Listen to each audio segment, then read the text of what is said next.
conference. In 2012, he graduated from the University of Mississippi Medical Center School of Nursing Adult Psychiatric MP program.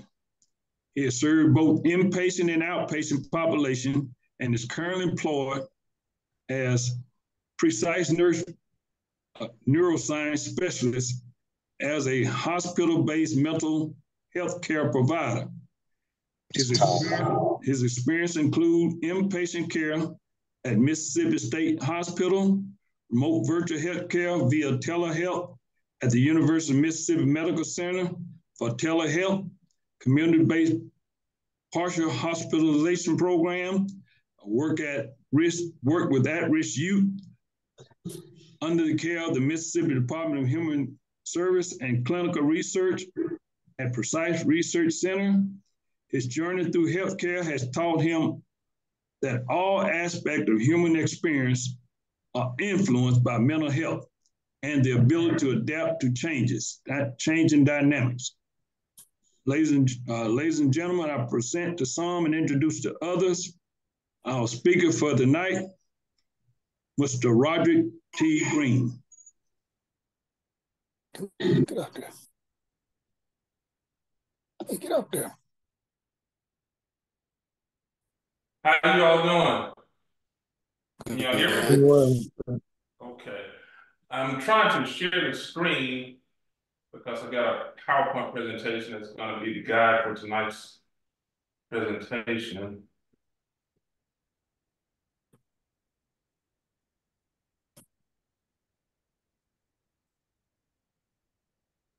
Can you all see that? Don't see nothing. No. Not yet. All right. I'm trying to do a screen share. All right. I got share. Yeah.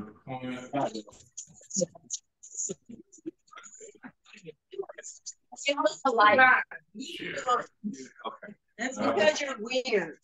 Not you. No, I see the PowerPoint now.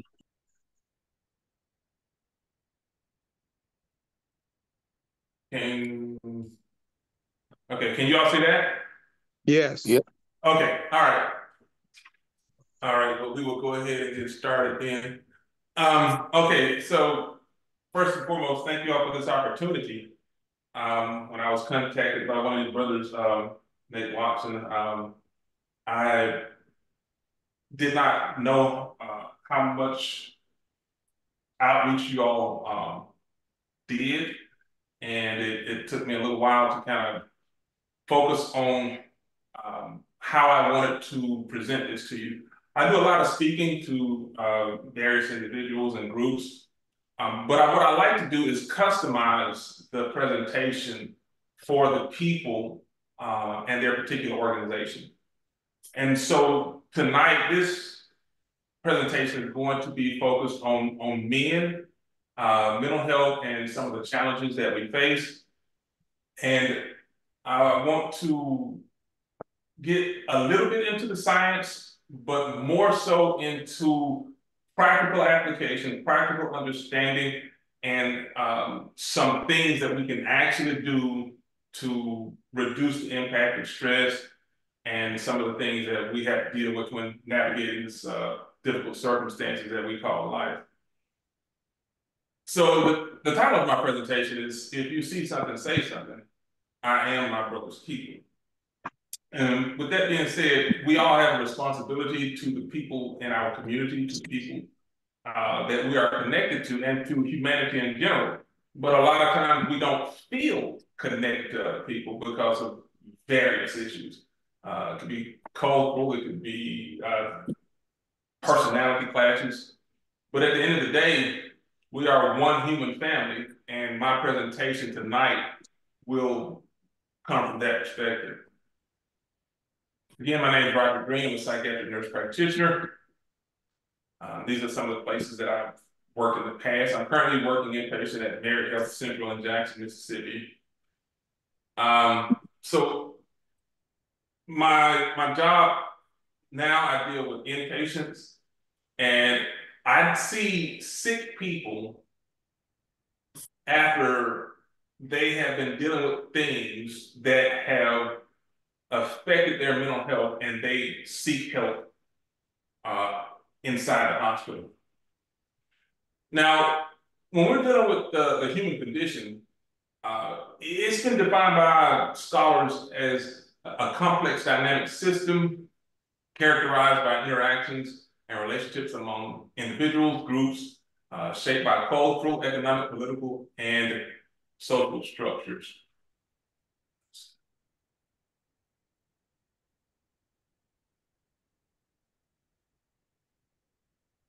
While these interactions may be governed by institutions that share norms and values, complex dynamics influence our behavior, sense of identity, and social cohesion. Despite the fact that social institutions such as industry, family, education, and religion play crucial roles in establishing the norms for socialization and cultural transmission, technological advances and globalizations have further interconnected societies, fostering both cooperation and conflict on a global scale.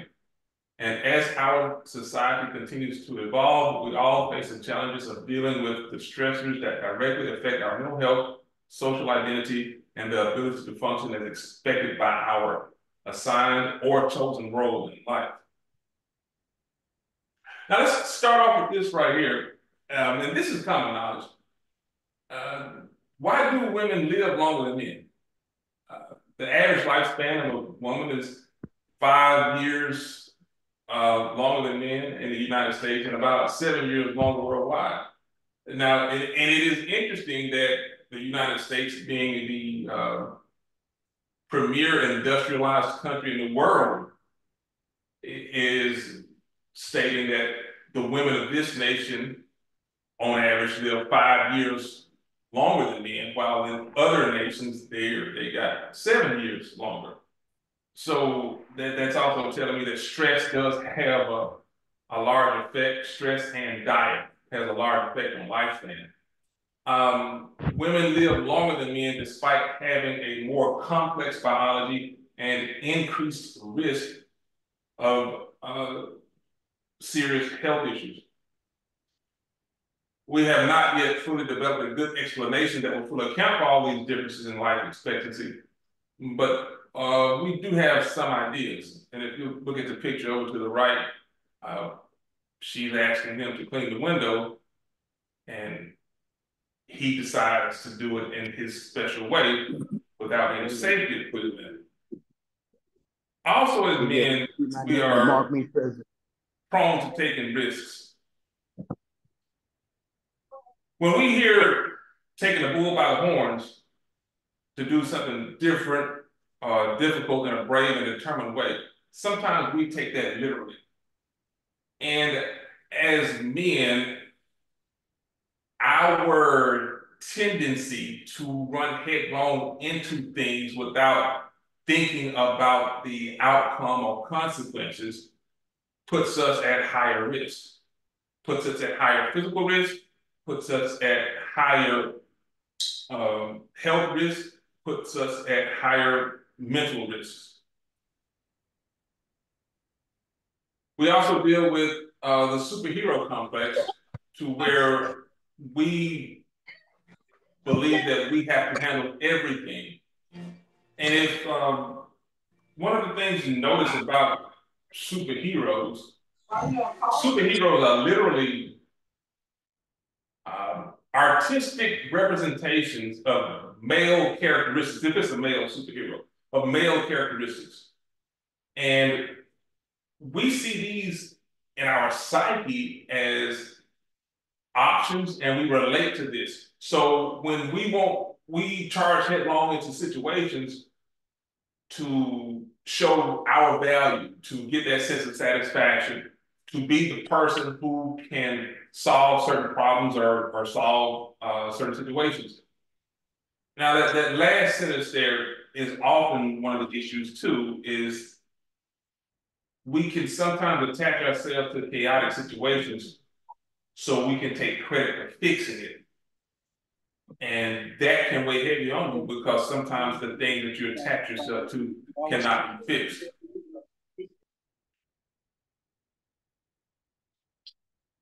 In 2024, men are facing a variety of challenges that impact their mental health and quality of life.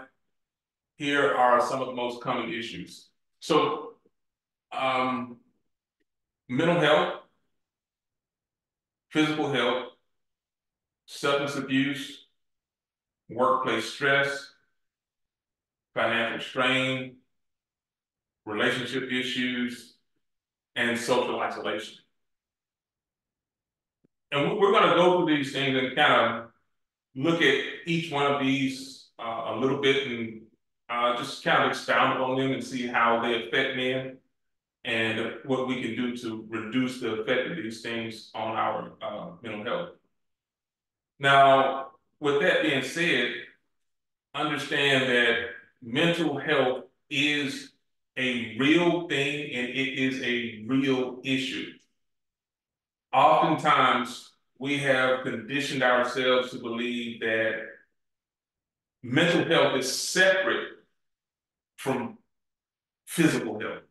A person will say, okay, yes, diabetes is a real disease, but depression is not. What I want you to take away from this presentation tonight is that depression can have just as significant effect on your body as diabetes does. That coping with chronic stress can have just as significant effect on your body as hypertension does. And I challenge people with this when I say that how can the body be affected and the mind not? Because the brain, body, mind connection, it's one thing, one entity within the person. They're all linked. So how can one thing be affected? And if the body can get sick, why can't the brain, which is tissue, get sick? Why can't the mind, which is our consciousness, why can't it not be affected by stress or things that would cause it to become overwhelmed?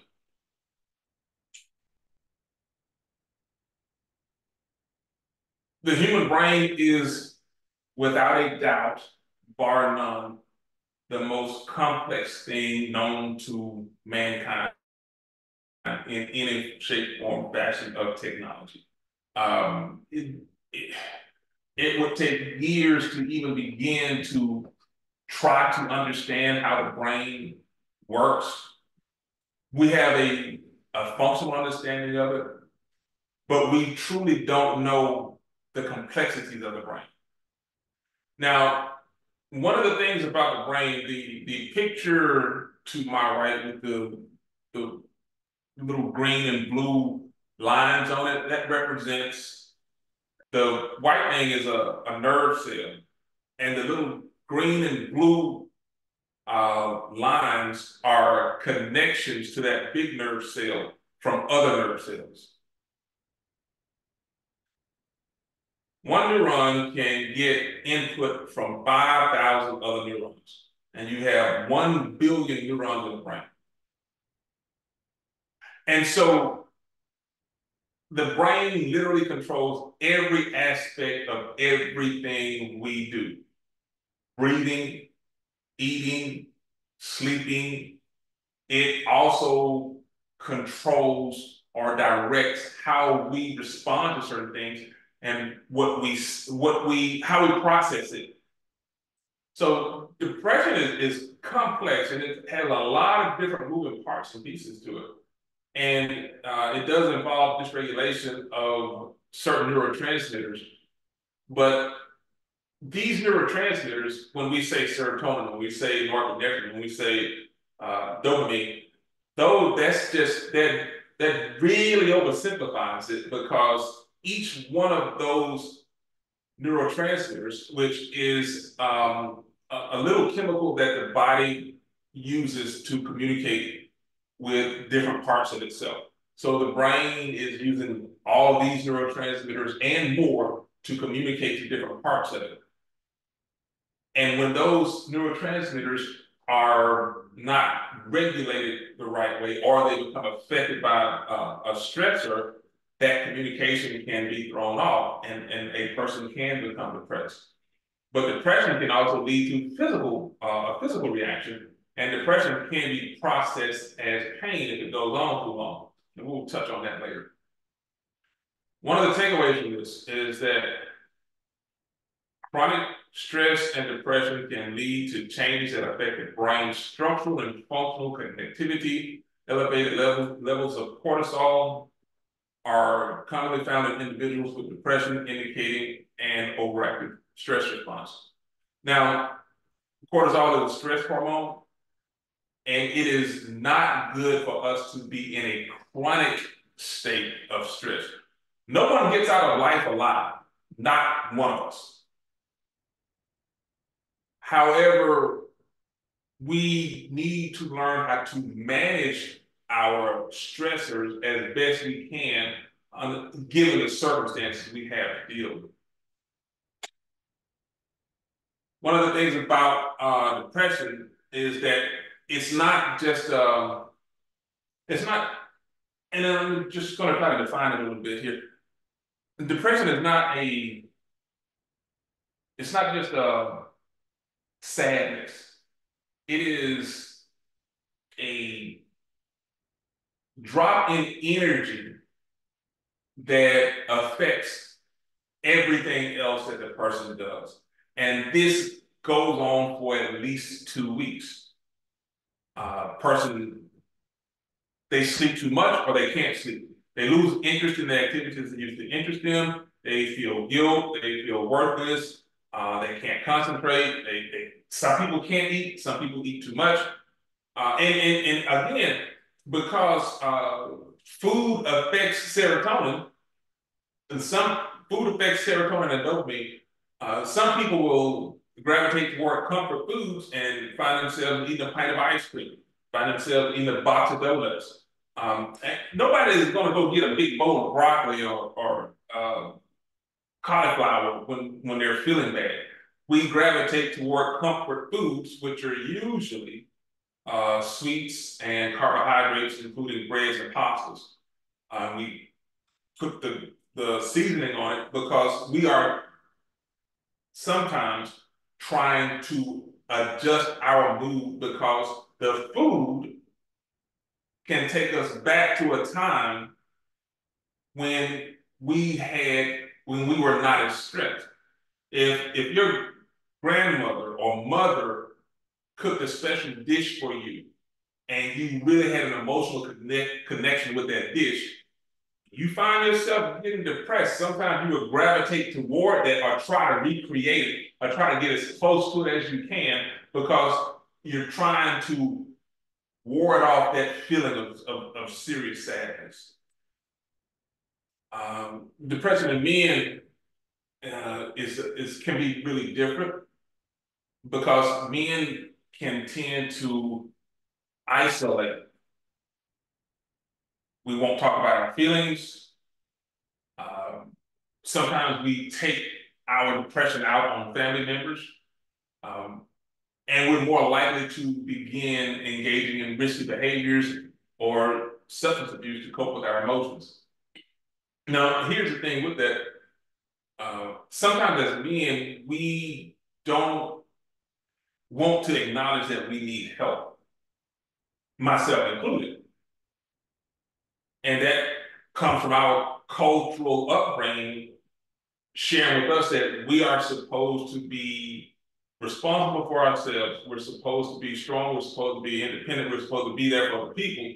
But again, if you don't take care of your brain and mind, if you don't take care of yourself, then you will not be able to be there for other people. Thus, with the treatment options, therapy, medication, and lifestyle changes. And let me just touch on this right quick.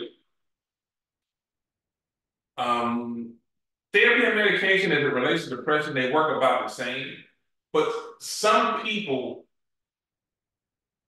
are not open to receiving therapy. And I accept that, and that's okay. And to get into that, it would take a little bit of time. But the person who's willing to take medication, if they take the medication and the medication helps them get to the point where they can get themselves back on track, there's nothing wrong with that. But also with the person being neurobiological, it can persist and it can rear its head again and again. And so what I'm trying to say is there are some people who may only need medication for a short period of time, and there are other people who may need to stay on medication for a significant block of time. And there are some who may need to stay on medication for the duration. Depression often is connected with suicide. Some of the top 3 reasons for suicide among men includes mental health issues, social isolation, financial stress. Depression, anxiety, and substance use issues are prevalent among men, and that can predispose them to contemplating suicide or acting on it. Social isolation, financial stressors. One of the worst things that you can do for a productive man is to remove his ability to be productive. And I've had the opportunity to talk to men who suffered some type of traumatic stressor, car accident, health issue, something that took them out of the game. And it was really hard for them to accept their new normal. Because when you are a productive man, motivated, goal-driven, you see yourself as making a way for other people. But when you have to be helped because you suffered a stroke or been decimated by a motor vehicle accident, it can be really a real blow to your psyche. And so with that, I say, any productive man that has been through something that has caused a significant change in their ability to function, they would do well to consider talking to someone. It doesn't have to be a therapist. In the beginning, it could just be a friend. One of the things that when I first started practicing, I wrote a prescription to a lady, and she took a prescription. I saw her maybe in 2 or 3 weeks later, asked her how the medication was doing. She said she took the prescription out of her purse and slid it back to me and said, I didn't take that medication. I went and talked to my sister. And at first, my feelings were hurt, but then I thought to myself, okay, let me get my ego out of this. If that helps, then keep doing it. If it helps, keep doing it. Managing stress at work. Now, here's another thing that can really be, oh my goodness, work stress. With work stress, some of these things over here to the right, practicing mindfulness, regular exercise, healthy work-life balance, developing effective time management skills, and seeking social support. Well, I like all of these solutions. And I would say that there are some people who have situations where none of these solutions will work for them, because if you're working 2 jobs, you may not have time to exercise. If your job is physically and mentally demanding, there is no healthy work-life balance. How do you manage your time when travel to work, the time you spend at work, and travel home takes so much of your day that you're literally exhausted mentally when you come home? Now, here's the thing.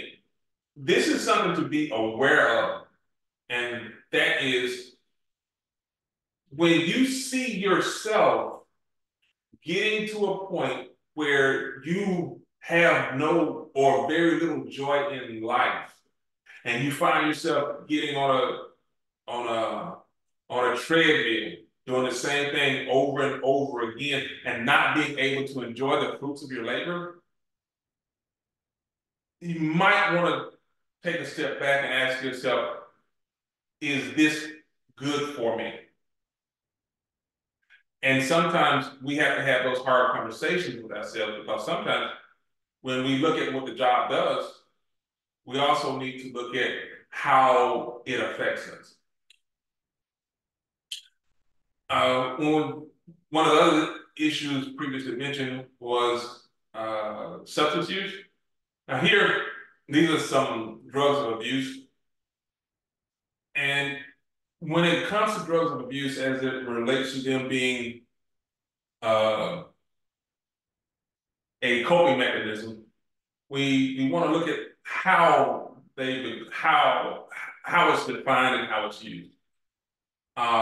People make bad decisions knowingly and consistently. Why is it so? Because those bad decisions give that person something. People say, well, why don't they just stop using drugs? Because one of the things that a drug is good for, it is a quick temporary fix. And if a person is hurting and they can take a drug and not think about the consequences of the drug use, but reduce some of the stress that they're dealing with, some people may gravitate toward that. And it's never a good idea, because even though that fix is quick, immediate, it is also temporary and causes the damage to mind, soul, body, and brain to be drastically worse on the other side of it. So here's some differentiators. We got substance use, substance abuse, substance dependency, addiction, and those are terms, and you can see the definitions there. Those are terms that we use to kind of categorize categorize the person's relationship with the drug.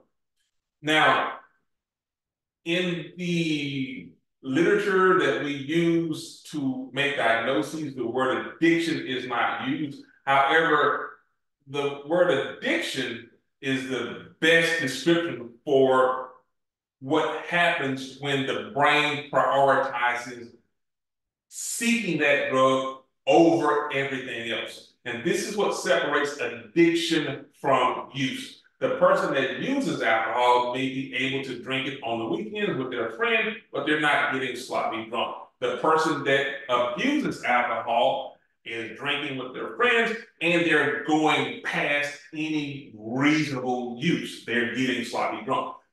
The person who is dependent upon alcohol has drank so much that their body cannot function without it. They may not drink at work, but they're drinking every night after work and sometimes before work, but they're drinking in order to function. And so, but with addiction, that person is not able to work because they are drinking on the job and they cannot control it. And they're drinking despite having suffered several negative consequences. Drug dependence is a biophysiological process whereby the person's brain hyper-focuses on the drug and cannot function without it. They literally cannot function without it. And it separates from addiction, because with addiction, that's the person that is truly out of control. I just wanted to touch on this because it's so prevalent.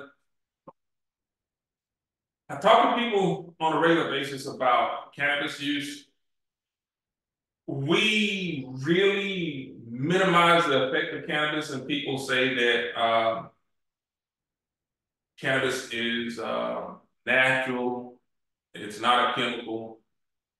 Okay, cannabis is a plant, corn is a plant, and both of them have hundreds of chemicals in them. People say, well, I'm not going to put anything in my body that I can't pronounce. If that person eats anything made in America, it has some type of corn syrup, or corn byproduct in it. And there are things in corn that lay people cannot pronounce, nor do we know what they are. And I said all of that to say this: cannabis is not a benign drug.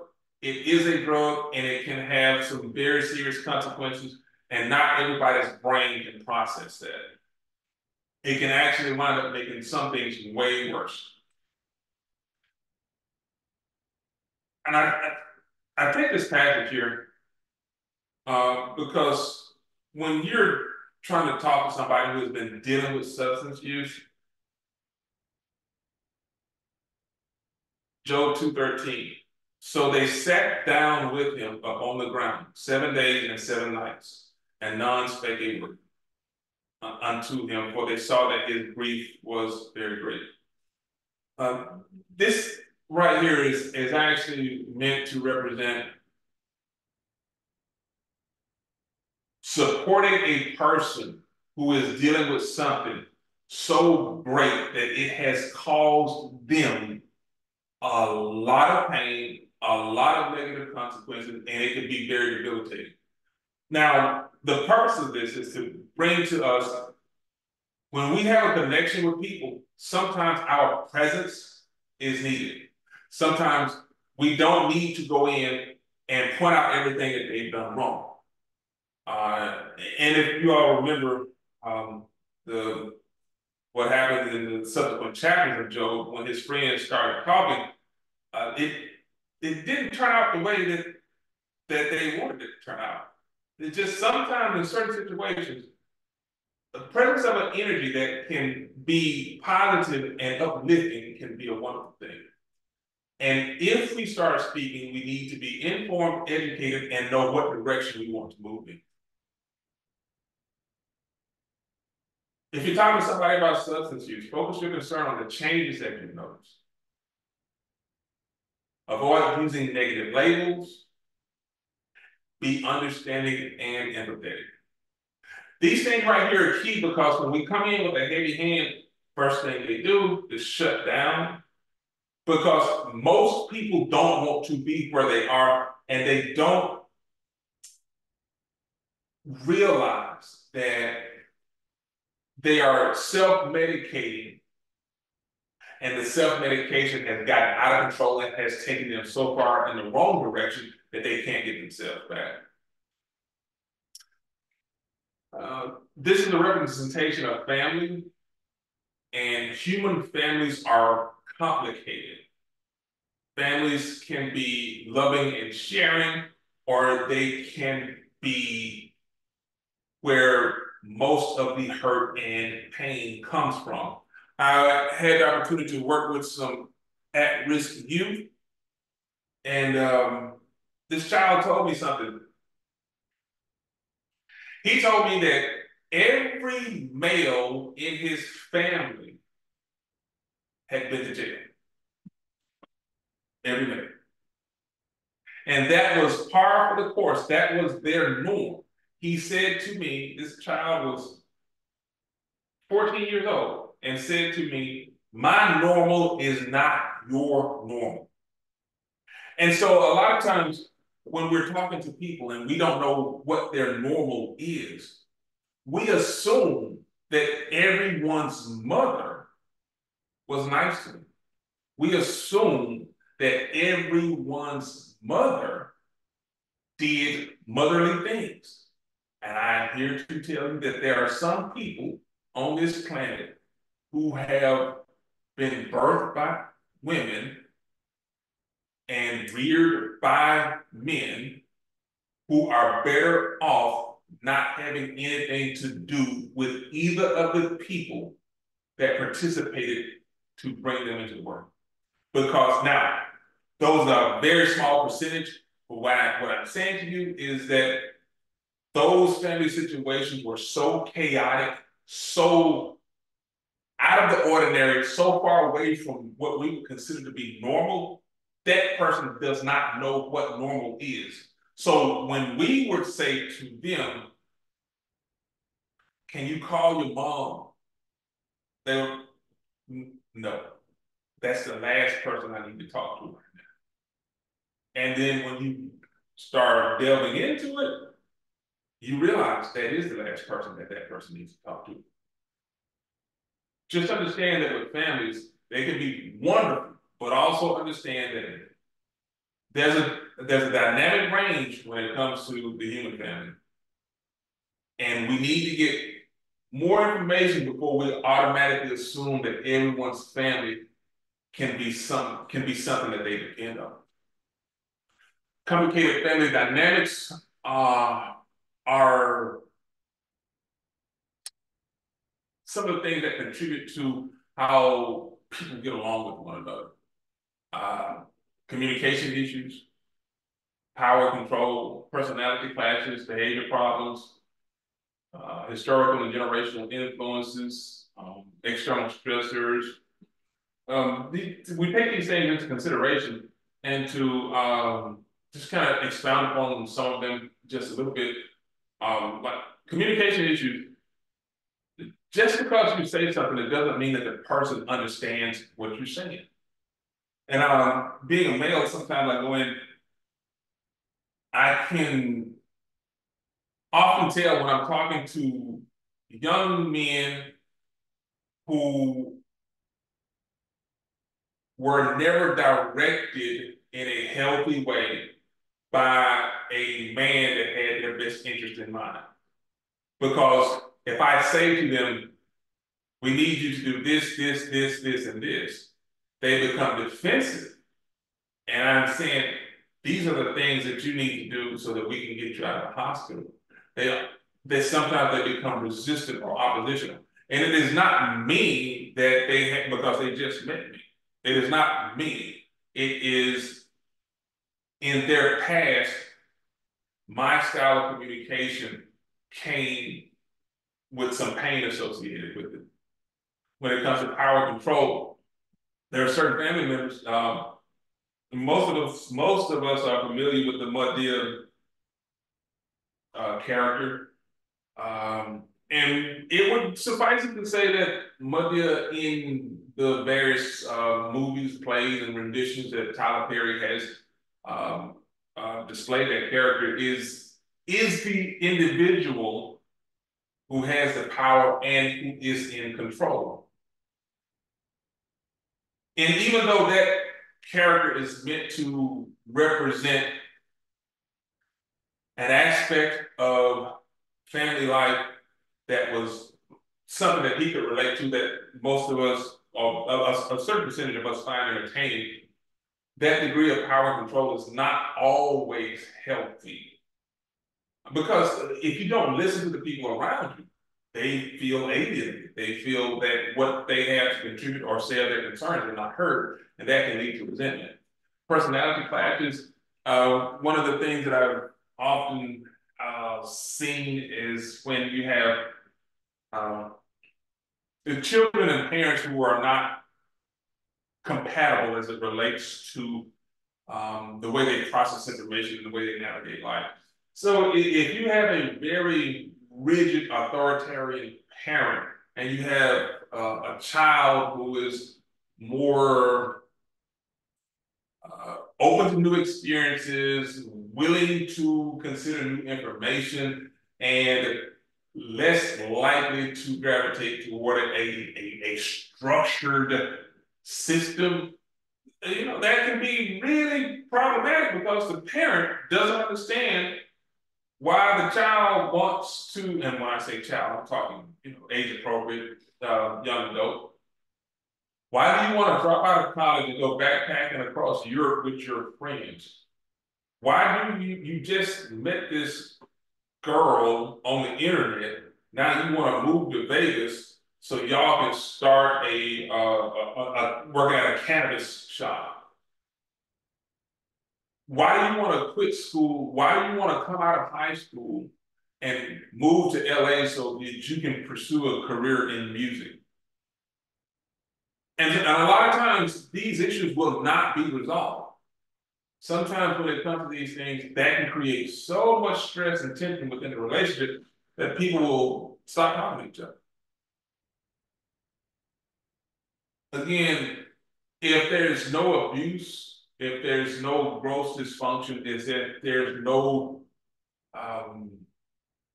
gross disrespect, sometimes it is better to accept that the person is different from us, and although we don't condone it, we don't have to necessarily accept it but we can agree to disagree and still say, okay, go on your path and understand that it's not something that I understand or agree with, but I'm not going to hate you for it.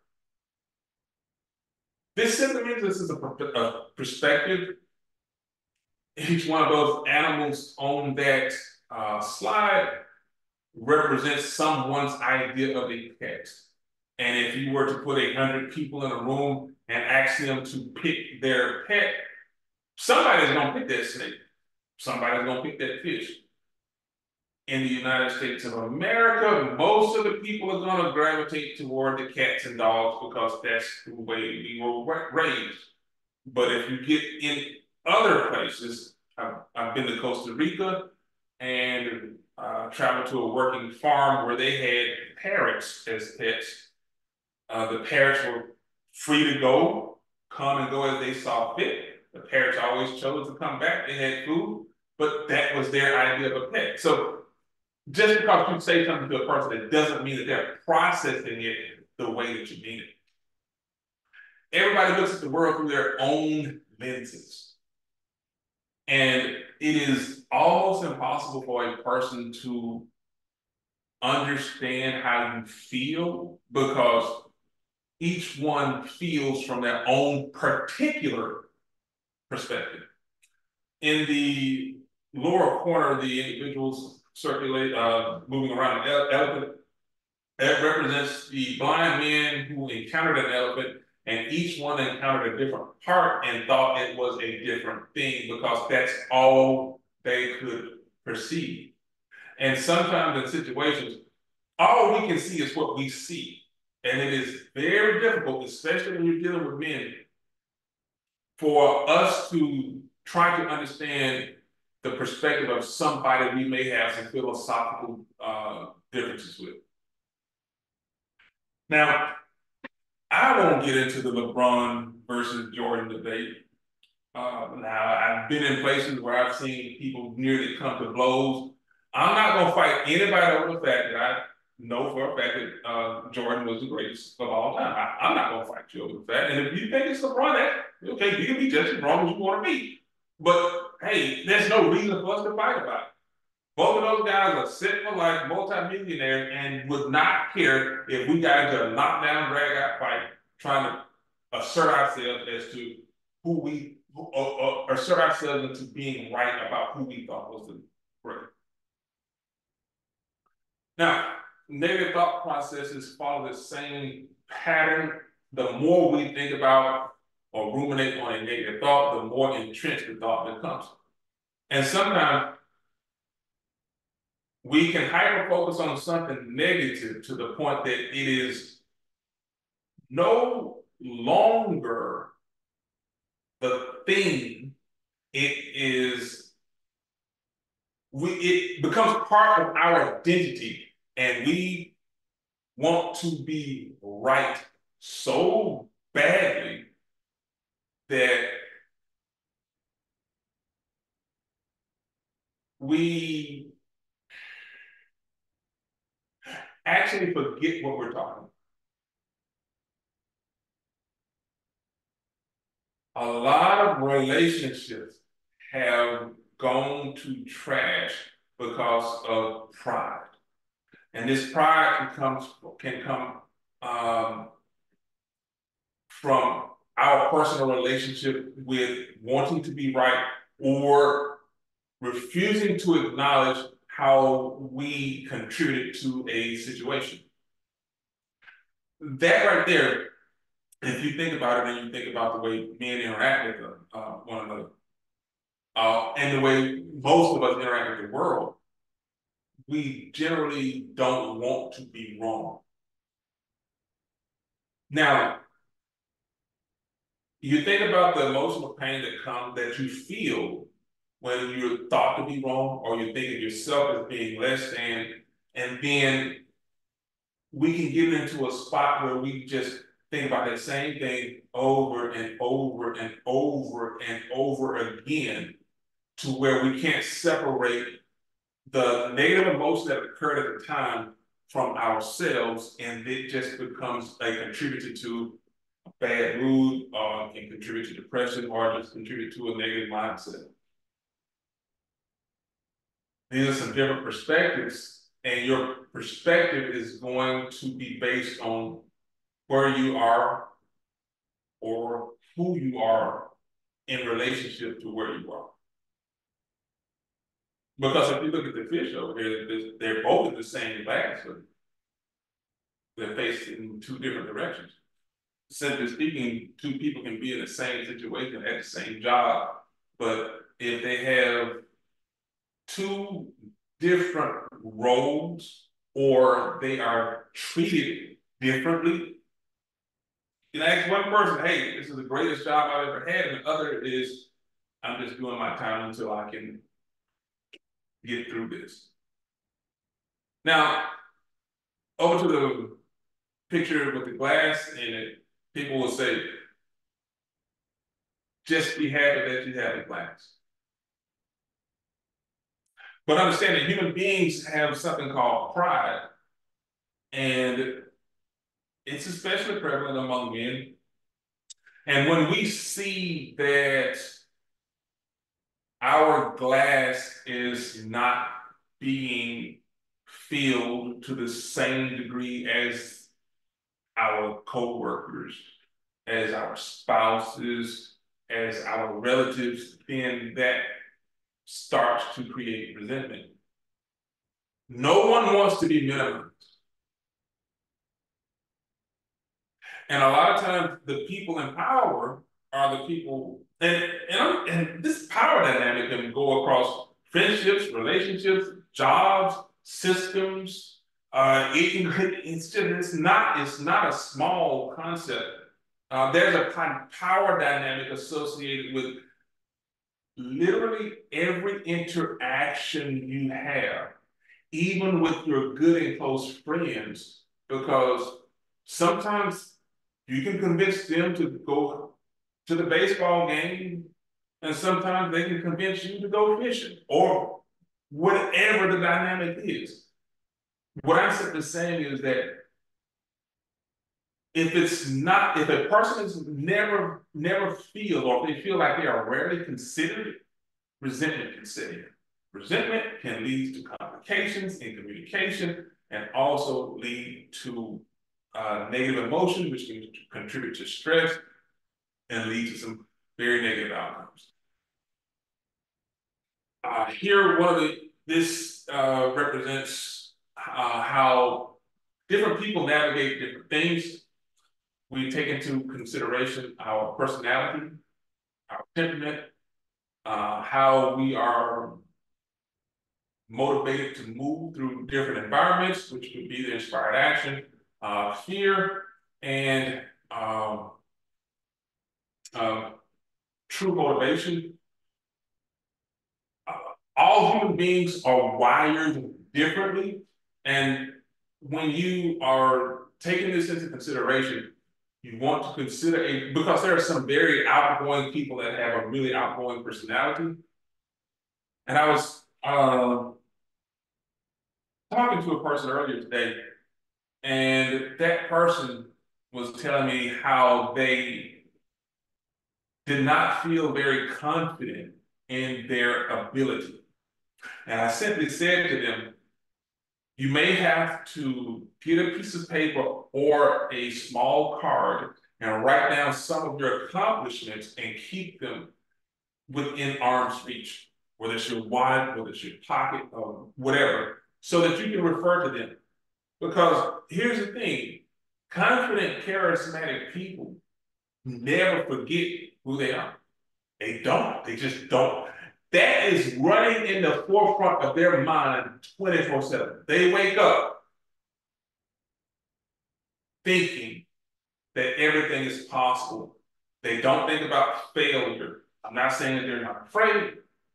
I'm not saying that they're always motivated. I'm simply saying that their accomplishments and their ability and their desire is never questioned. So they go through life not thinking about their failures. And if you look at any high achieving person and you scrutinize the path they took to get there, that person has had plenty of failures. They just don't talk about it. Whereas some of us who don't feel very confident, we forget about the accomplishments, which leads to us not feeling as motivated, us not feeling as joyous. And the flip side of that is that it can paralyze us into not taking action, thus leading us to get to a point in life and say, I should be further along than where I am, and I should have accomplished more. Well, if that's the case, then make a commitment to start at that moment and see what you can do to be consistent as you move forward. Now, here are some of the other challenges that men deal with.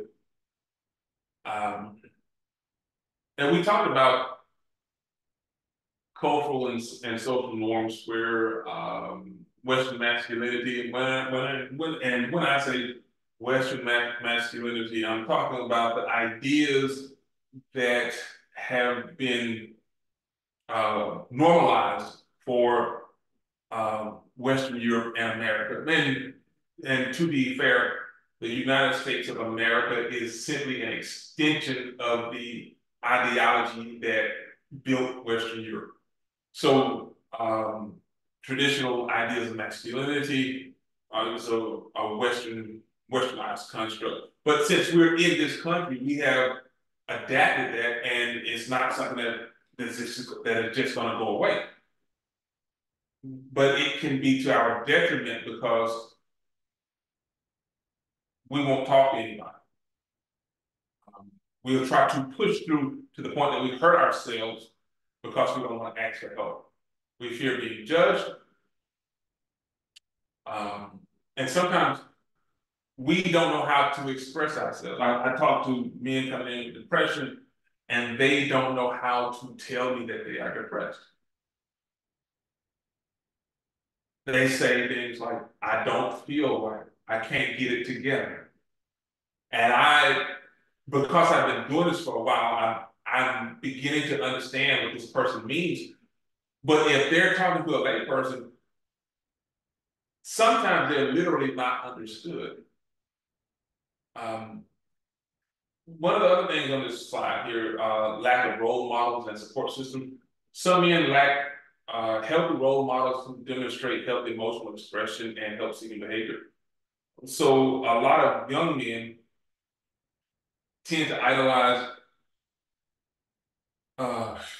people who are famous, who have accomplished certain things,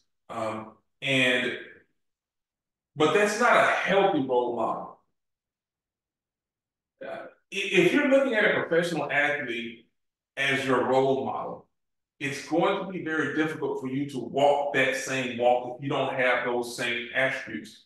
First and foremost, 99% of professional athletes in the sports that we hold dear in America are human beings with a genetic, physical attribute that allows them to excel in that sport. Now, Michael Jordan's vertical was 40-something inches or however high he could jump, and everybody knew that he could jump really high. But also, Michael Jordan grew from like 5'9" to 6'3" between his freshman and junior year. If he hadn't grown that much, people would not have been investing in him, because when he started to show that, hey, this is somebody who has the physical attributes and the work ethic that will excel them in this sport, that's when he had attention. That's when people begin to pour into it. So we need to know our talents and abilities and gravitate towards systems that recognize us. And everybody knows that when Michael Jordan tried to play baseball, he didn't excel because it was just a different skill set. Thoughts, emotions, behavior, the cognitive triangle, these things are all connected. Remember that your emotions affect your thoughts affect your behavior affects your emotions, and back around. You cannot be healthy in a dysfunctional environment. You can only choose to be less dysfunctional. And sometimes environments are so dysfunctional that there's nothing you can do about it, because to be in prison is to be in a dysfunctional environment. You can't control anything. You can't set aside time to manage as you see fit. And it's a different set of rules, a different environment. The rules that we use to navigate society will not work in that prison environment, and vice versa. And so when people are in a particular environment, it's great for them to recognize, okay, well, is this the right place for me? Now, if you're in prison and you can't control that, the answer is no, it's not the right place for you. But you have to look for little things that you can do to reduce the degree of toxicity. If you're not in prison, now you have options. The vast majority of human beings in America are not in prison, and we can have some degree of choice. So we have to choose what's going to be best for us. What is the right way to move in? Here, taking into consideration how the mind, body, and brain works and is connected with each other. Understand that healthy, stimulating content improves the way you process information. Regular exercise improves your health. Now, it doesn't have to be running a mile. It could be walking around the block, but on a regular basis, just getting out and moving. And understanding that the brain controls everything, and it has a lot of stuff to deal with, but also when you look at your diet, you want to gravitate toward things that are healthy for your brain, and realize that sweet sugary goodness and high salt can also cause problems when it comes to brain health. Now, research indicates that chronic stress contributes to high blood pressure, facilitates the development of artery clogging deposits, and induces neurological changes that contribute to anxiety, depression, and addiction. Preliminary findings also suggest that chronic stress may play a role in obesity by causing a person to eat too much, or indirectly by affecting the way they sleep and the quality of sleep. Now, the touch on this sleep is needed, and it is not a simple thing. Sleep is actually very complicated, because the latest research has taught us that sleep is the process by which the brain cleanses itself from the workings of the day. The brain, being tissue, cannot run 24/7 without this downtime. Now, the heart muscle does run 24/7. Yes, it does. But it's built different. And its set point for activity, its tolerance for activity is higher. So as long as you don't exceed that tolerance for activity, you're not going to overstress your heart. So if your heart is beating continuously, and at night when you rest, if you're not having a bad dream, your heart will drop. Well, during that slight drop, repairs to tissues can occur because it's not operating at its peak maximum. So the little reparative processes can get in there and do what they do. But with the brain actually has to go into a stasis, if you will, so that it can turn off and go into this sleep mode so that it can begin the repairs of the day. That being said, if a person is not getting good sleep, everything else is going to be affected. Their mood's going to be affected, their dietary habits are going to be affected, their ability to concentrate is going to be affected. Just literally everything else is going to be affected. When I encounter people who have sleep apnea and they're not able to get a good night's rest and they start asking me for sleep medication, I say to them, you're not able to breathe at night, therefore you can't sleep. You've got to go see a sleep specialist so that they can help you breathe. And if you breathe at night, you won't need a sleep aid.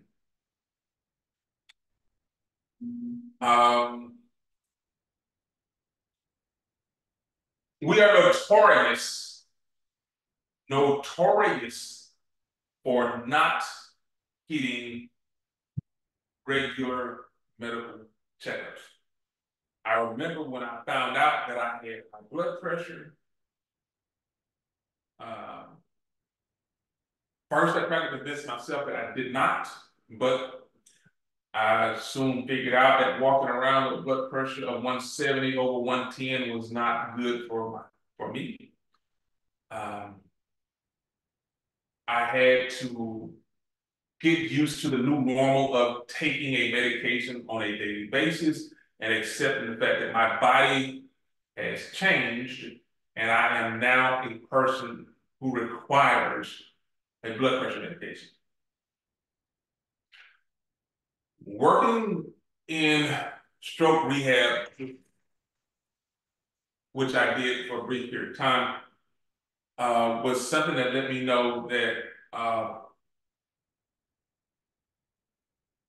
stroke is not something that anyone wants to deal with, and controlling our blood pressure and managing our diet are two things that we can do to drastically decrease the chance of having a stroke. One of the things that I would like to challenge my brothers in here tonight is this: make sure that you have a relationship with a healthcare provider and that you commit to getting these physical health checkups at the recommended intervals. And if you are over 50 and are approaching 50, talk to your healthcare provider about getting a colonoscopy. That is one thing that you can do, which can literally save your life, because scraping a polyp out under anesthesia can stop it from becoming cancer. So those are two things that I'm challenging you with tonight: regular health checkup, and if you are of the age where it's time for that colonoscopy, get it. And if it's past due, make haste and get it. This right here, you cannot save everyone. Coming to accept this is hard sometimes.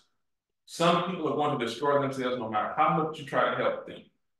Once you accept that, it means that you have done your duty and you have done everything to the best of your ability, but you cannot, it is not healthy to allow an unproductive person to undo every productive thing that you've done because they are not yet ready to effort to change. This is hard for a lot of people to hear, and I don't care who that individual is, if they are willfully and intentionally moving in a direction that is going to have consistent, undeniable negative consequences, and they refuse help or redirection, staying connected to them is a recipe for destruction. These are just some of the references that I used to put this presentation together. I thank you all for allowing me to participate in this event. And I hope that the content was something that you could take something away from and actually incorporate. Again, I leave you with the challenges of establishing a relationship with the health provider, and if you're of age, getting a colonoscopy. Now, in wrapping up and opening the floor for questions, mental health is real, and if you're having any problems with depression or think that you need to talk to somebody, in the Jackson area, we have several resources for that, but it seems that everybody is all over the globe or the region or wherever you are. But you can look into that and say, hey, look, okay, there's nothing wrong with saying, hey, look, I'm going to look into this and see what kind of help there is out there for me. So that's my presentation. Are there any questions or anything that I can address? Thank you. Thank you, Mr. Green. I think there is one question I saw in the chat box, and it says, how do you overcome the stigma of obtaining counseling in the African American community? That's a great question. So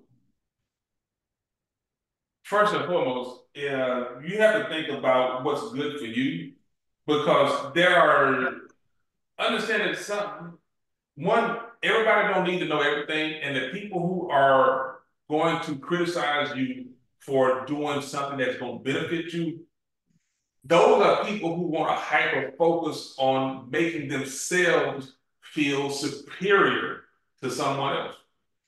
And so with that being said, if it's like this, if you needed food and somebody said, well, I don't know what you're going to get that food for, you don't need that food, I'm just sucking up air, I don't need air, you're not going to listen to them. If you need anything that helps alleviate, suffering of pain, you're not going to let anybody else distract you from getting that. So just understand that people who would criticize you for doing something helpful are not coming from a sincere point, and many of them are simply trying to give themselves a superiority complex.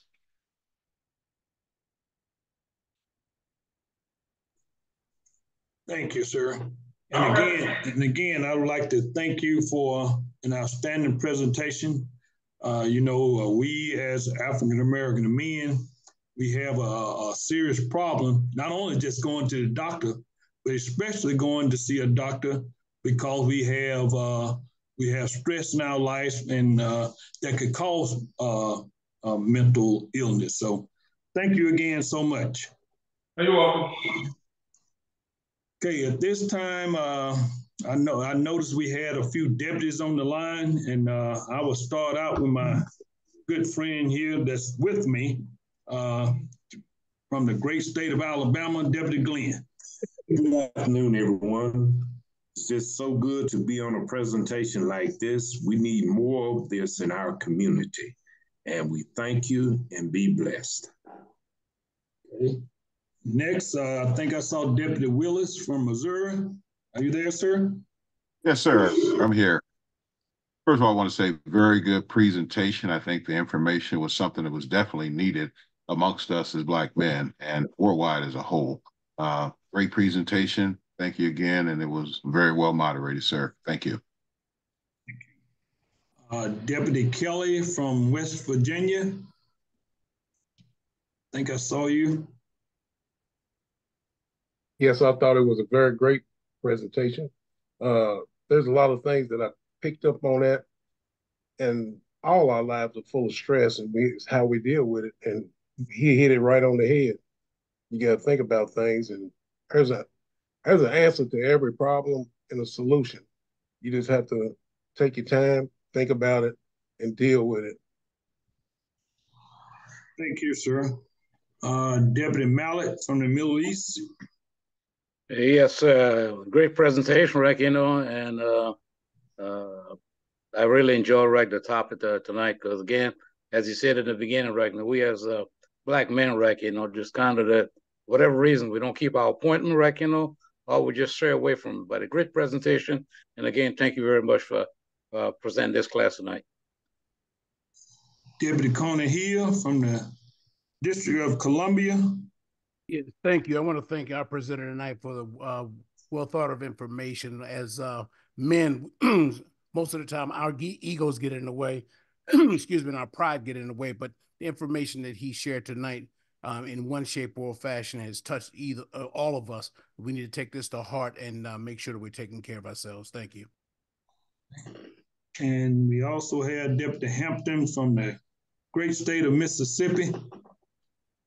Outstanding presentation, Mr. Green. I would like to thank you for accepting the invite. Awesome job, sir. Okay. Deputy Jackson from Tennessee, did I see you? Yes, sir. I want to thank the presenter also, and I also want to thank all the freighters from the state of Tennessee who joined in on this excellent presentation on stress and mental health. Thank you again. Okay. And what about the deputy from Florida? Did I see him? Good evening, all. To follow those sentiments to the presenter, this was an outstanding presentation. I think all of us come away with some key points. In particular, two stand out to me. One, you iterated the point that as leaders, especially, as well as just individuals, our perspective that we see is not necessarily perspective that is. And that's a great thing for us to take away to all of us. We can step back for a moment and just remember the lens we're looking at is not necessarily the lens we're viewed at. So we could all take to heart that. And secondly, your emphasis on the fact that there is no stigma in finding ways to cope with and deal with stress in our lives. As a community, we have not, stressed the importance of getting professional counseling and assistance when we need it. And I think that's all of us in our fraternity. We need to be the leaders in our communities that tell everyone it's okay if you have any challenges. It's just the understanding and for us to use those resources that we can find to better ourselves and better our families and better our communities. Again, great presentation. To the freighters in the area of Florida, thank you all for participating. To all of you, thank you for sharing, and I look forward to seeing each and every one of you and uplift you as you uplift me. Thank you, sir. Did I miss any deputies? Did I miss any deputies? Yes, sir. Deputy Scrub from Kentucky. Right, come on there, Scrub from Kentucky. Hey, I was a little late getting on. I'm battling a sinus infection and cold. Hey, but it was a great presentation. For what I heard, he hit a very important topic when he said colonoscopy. And I just had one a couple weeks ago. And being a cancer survivor, that's very important. To catch things early. So it was great, real great presentation. I'd like to thank the freighter from Kentucky who was on tonight and did a wonderful, fantastic job, sir. Thank you. Any more deputies? Joe Harrington, California. Excellent presentation, sir. All right. Thank you, Brother Harrington. And I also like to thank I've seen a few ladies on the call.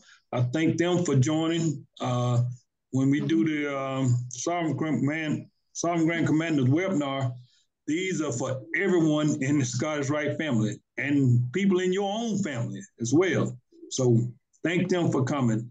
Next, I want to introduce our Lieutenant Grand Commander, who's representing our Sovereign Grand Commander tonight, none other than illustrious Dr. Anthony T. Stafford, sir, for your comments.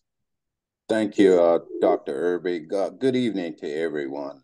Special salutations to our Sovereign Grand Inspector Generals, Grand Inspector Generals, Subline Prince Freighters, all, and to the ladies. First and foremost, on behalf of the Sovereign Grand Commander, let me thank Dr. Green for the presentation. It was absolutely wonderful. It is a subject that we rarely talk about. We kind of individually try to take care of our stress by ourselves and handle things because we try to be strong like that. Excellent topic, excellent presentation, Dr. Green. Thank you so much. Secondly, I want to thank all the freighters that are on the line. I was looking at the members present, and it's from all over the Orient. So many people participated, and I want to thank you, freighters, for coming on. I want to thank the facilitators and the educational committee for it. The Sovereign would be proud of this participation tonight. He is actually on the road going to pick up his daughter from Atlanta and couldn't be with us. So we're standing in the gap, and I just want to thank the freighters for being on tonight. Excellent subject, excellent discussion. God bless you for coming on, and it's good seeing the ones I see that I haven't seen in a long time. Thank you, freighters, for coming on. God bless you. Thank you, Deputy. Thank you, sir. Will the freighter that prayed us in, if you mind praying us out, please? Yes, sir. Heavenly Father, again, we want to say thank you, Lord, for what our eyes have seen, our ears have heard, Lord. We bless all that was on this call tonight, oh Lord. Bless us and keep us as only you can. We love you, Lord, for all the things you've done. We love you and we say thank you. And if you don't do any more than what you've done, we're still going to praise your name because you're so worthy to be praised. All these things we ask in Jesus' name. Amen. Amen. Amen. Amen.